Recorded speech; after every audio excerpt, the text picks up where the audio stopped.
This is the AP Statistics Chapter 6 review. A certain vending machine offers 20-ounce bottles of soda for $1.25.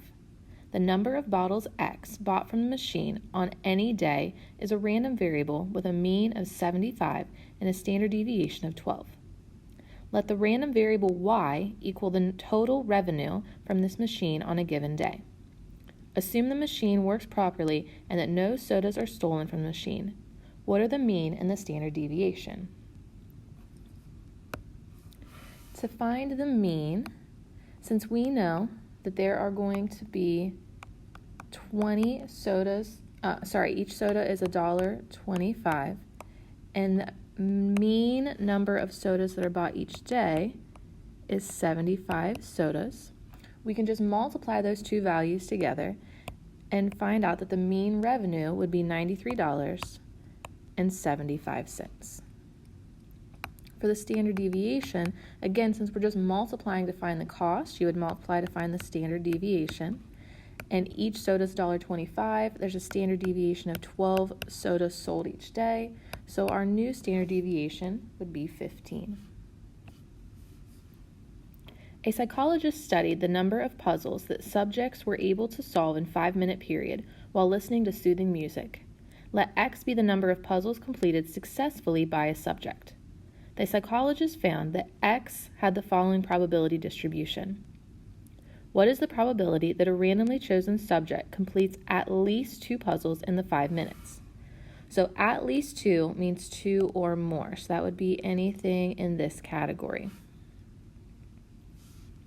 So we can add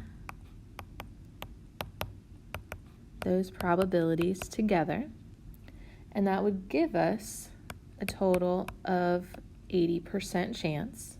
The other way you could look at this would to just be do 1 minus the probability that it's not at least 2, which would just be the probability of 1, which would also give you 0.8.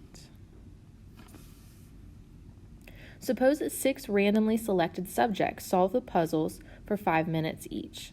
The expected value of the total number of puzzles solved by the 6 subjects would be what?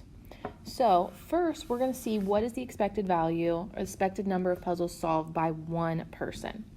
Now, to find the expected value, that is just the mean of your x's. Remember to do that, you're going to do your x value times the probability plus the next x value times the probability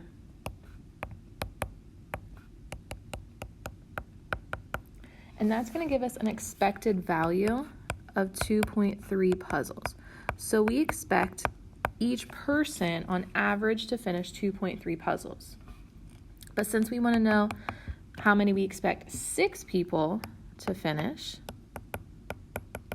we're just going to do 6 times that expected value, and that would give us 13.8 puzzles finished by all 6 people. 20 people have been exposed to a particular disease. Each one independently has a 35% chance of contracting the disease. A hospital has a capacity to handle 8 cases of the disease. What is the probability that the hospital's capacity will be exceeded?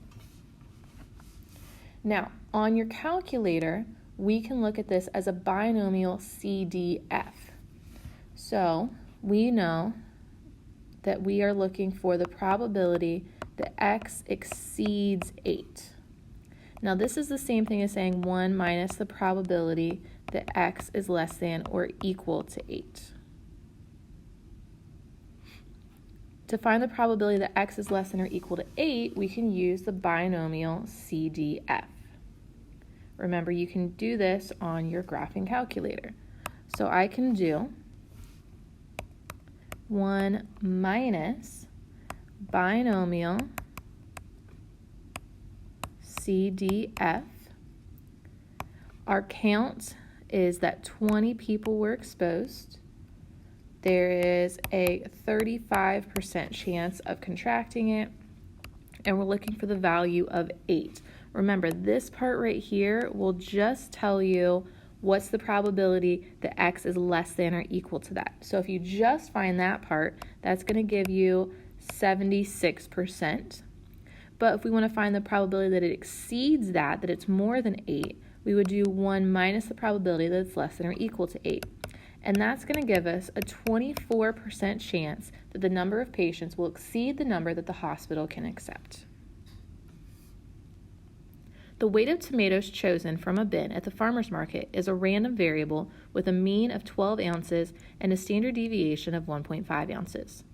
Suppose we pick 3 tomatoes at random from the bin and find their total weight t. The random variable t has a mean of what? So we are picking 3 tomatoes. All we need to do is multiply to find their total. You can add all 3 together. So we could do 12 plus 12 plus 12, or we know there's 3 tomatoes. They each have a mean weight of 12, which will give us a total mean weight of 36 ounces. So again, you can either just add all 3 tomatoes together or just do 3 times the mean weight of 1, and that will give you your answer. This time we need to find the standard deviation. Remember, first you would find the variance. So our variance, to find your variance, you would take the standard deviation of the first one squared plus the standard deviation of the second one squared plus the standard deviation of the third one squared, and that value would give you your variance. To find your standard deviation, you would just take the square root of that value. And it would give us a standard deviation of 2.598. Give an example of 2 independent random variables you can measure about students. Some possible independent random variables you could look at would be a student's height and their GPA, or their birth month, or the amount of homework that they have. None of those things would have anything to do with their height, so those would be independent of each other. Give an example of a random variable that is geometric. An example, remember, for geometric means you continue doing something until you reach the result you're looking for. So this is the number of times I deal out cards until I get 3 aces. A test for extrasensory perception involves asking a person to tell which of 5 shapes, a circle, star, triangle, diamond, or a heart, appears on a hidden computer screen. On each trial, the computer is equally likely to select any of the 5 shapes. Suppose researchers are testing a person who does not have ESP, and so it is just guessing on the trials. What is the probability that the person guesses the first 2 shapes incorrectly but gets the last 3 correct? So the probability they get it correct is just 1 out of 5. So the probability they get the first 2 wrong, if you are correct 1 out of 5 times, you'd be incorrect 4 out of the 5 times. So that's for the first 2 trials. And then they're correct, there's a 1 out of 5 chance they get it correct, and we have 3 trials of that.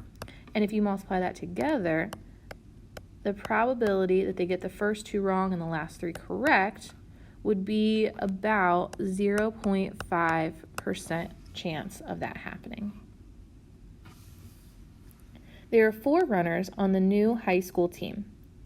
The team is planning to participate in a race in which each runner runs a mile. The team time is the sum of the individual times for the 4 runners. Assume that the individual times of the 4 runners are all independent of each other. The individual times in minutes of the runners in similar races are approximately normally distributed with the following means and standard deviations. Runner 3 thinks that he can run the mile in less than 4.5 minutes in the next race. Is this likely to happen? So since we know his mean, his standard deviation, and we have an x value, we can see what is the probability that x is less than 4.5. To do this, we are going to have to normalize the information or standardize it. And to standardize it, that means we need to find the z value. Remember, z is equal to x minus mu over sigma. Our x value is 4.5. our standard deviation for runner 3 is 4.7. Sorry, our mean is 4.7, and our standard deviation is 1.5. So this would give us a z-score of negative 1.33. So if we're looking for the probability that x is less than 4.5, that's the equivalent to finding the probability that z is less than negative 1.33. To find this, remember, you look at your table A, you look at your table of z values, and if we look up the z value of negative 1.33 on the table, you will get 0.0918. So there's only about a 9% chance that he will run on the next race less than 4.5 minutes in the mile. The distribution of possible team times is approximately normal. What is the mean and standard deviation of this distribution? So we are now looking for the total for the entire team. So to find the mean total, we can just take the mean of each individual runner and add them together. And that'll give us a mean of 18.7 minutes as the mean time that it's going to take them to finish the entire race. Remember, to find the standard deviation, you would first have to find the variance. And the variance, you're going to take the standard deviation of the first person squared plus the standard deviation of the second person squared, the third, and the fourth. That would give you the variance. But to get the standard deviation, once you have the variance, you just have to take the square root. And that would give us a standard deviation of 0.2876. So we would expect on average that it would take the entire team 18.7 minutes to finish a race with a standard deviation of 0.2876 minutes. Suppose the team's best time to date is 18.3 minutes. What is the probability that the team will beat its own best time? So this is the x value. We just found that our mean for the total for the team was 18.7, and that the standard deviation for the total of the team was 0.2876. So to find the probability that they're going to get a time that is less than the team's best, we are first going to have to standardize the data, so we're going to have to find the z value. So x minus the mean all over the standard deviation. And that's going to give us a z-score of negative 1.39. So we need to find the probability that the z-score is less than negative 1.39. And to do this, remember, you're going to look at your table. And this is going to give us a value of 0.0823, or there's only about an 8% chance that the team will do better on their next race than the team's best. Airlines routinely overbook flights because they expect a certain number of no-shows. An airline runs a 5 p.m. commuter flight from Washington, D.C. to New York City on a plane that holds 38 passengers. Past experience has shown that if 41 tickets are sold for the flight, then the probability distribution of the number of people who actually show up for the flight is given in the table. Assume that 41 tickets are sold for each flight. There are 38 passenger seats on the flight. What's the probability that all passengers who show up for the flight will get a seat? So they're only going to get a seat if 38 or less of them show up. So this is the only place where they're going to have a seat. If they have 39, 40, or 41 people show up, they will not have enough seats. So to find this, we can just add those probabilities together.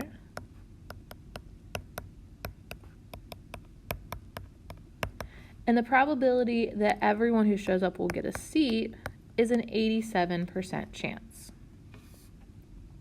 What's the expected number of no-shows for the flight? So first, we have to figure out the number of no-shows that corresponds to this. So if there are 41 tickets sold and 41 people show up, there are 0 no-shows. If there's 41 sold and 40 show up, there's 1 no-show. This would be 2, 3, 4, and 5 no-shows. So to find the expected value, that's just the same thing as the mean. So the mean of no-shows Remember, to find the mean, you take your x value, you multiply it by your probability, plus the x value times the probability, and you would do that all the way to the last x value times its probability, and this would give us 3.93. So on average, we would expect 3.93 people to not show up for the flight. And if that happened, there would be enough seats for all passengers.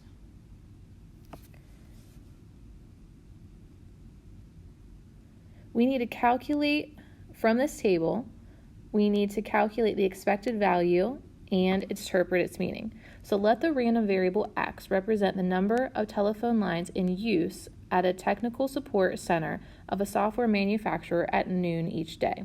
The probability distribution for x is shown.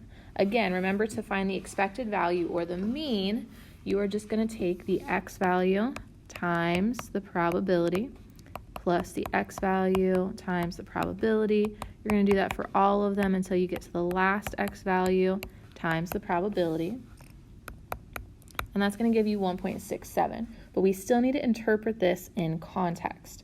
So we expect that on average, there will be 1.67 phone lines in use by technical support at noon each day. Contestants on a game show spin a wheel like the one shown in the figure below. Each of the 10 sections on this wheel are equally likely, and outcomes are independent from one spin to the next. The contestant spins the wheel. If the result is red, no money is won, and the contestant's turn is finished, and they lose all of their money. If the result is yellow, the contestant wins $1,000. If it's blue, they get $2,000, and if it's orange, they get $4,000. The contestant can stop spinning at any time, or they can choose to go again. If the contestant spins again and the result is red, all the money they have earned is lost and the turn ends. The contestant may continue adding to his or her winnings until he or she chooses to stop, or until they spin a red.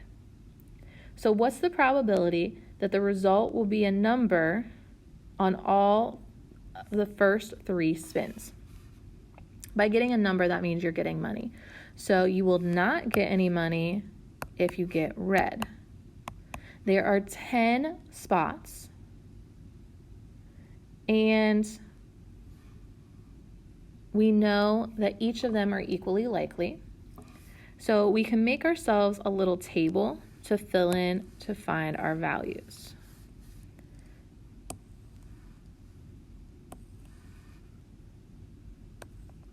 So they can get red, yellow, blue, or orange.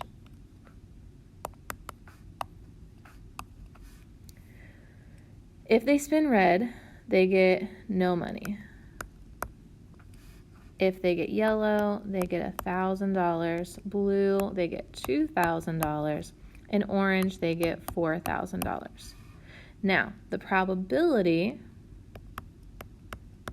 for each of these, we know there are 3 red out of 10, so 3 out of 10, or 0.3 as a decimal. We know there are 4 sections that are yellow, so 4 out of 10, or 0.4. We know there are 2 blue, so that's 20%, and there is 1 orange, so that'd be 0.1. So what's the probability that they will get a number? So as long as they get yellow, blue, or orange, then they land on a number. So we can just add those probabilities together, and we would get 0.7 as the probability of getting money on each spin. So for one spin, the probability is 0.7, but there are 3 spins. So the first one has a 70% chance of getting money, the second has a 70% chance of money, and the third one has a 70% chance. If we multiply those together, because they are independent events, we would multiply, then that means the chance that you're going to spin 3 times in a row and get money every single time would be 34.3%.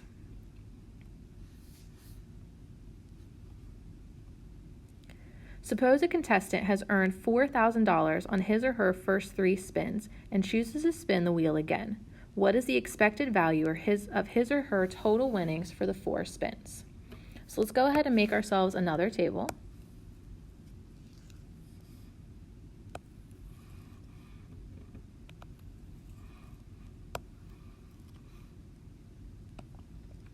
So they can spin red, yellow, blue, or orange.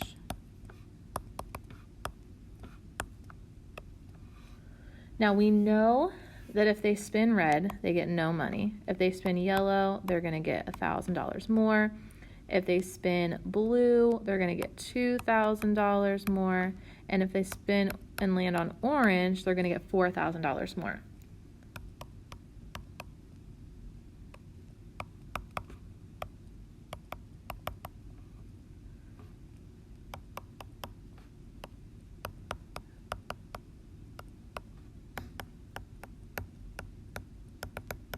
Now, we know the probabilities are still going to be the same. For red, there are still 3 red sections, so it's still a 30% chance. There's a 40% chance they'll land on yellow, a 20% chance to land on blue, and a 10% chance they're going to land on orange. Now, if they spin, they already had $4,000. If they land on red, their new total will be $0. If they spin and they land on yellow, if they had $4,000, now they're up to $5,000. If they had $4,000, they spin and land on blue, they would now have $6,000. And if they had $4,000 and now they land on orange, they will now have $8,000. So what is the expected value? We're going to take the new totals and multiply it by the probability. Our new total times its probability, the new total times that probability, and the new total times the probability goes with that. And if you multiply, you would expect that after the next spin, they would have $4,000.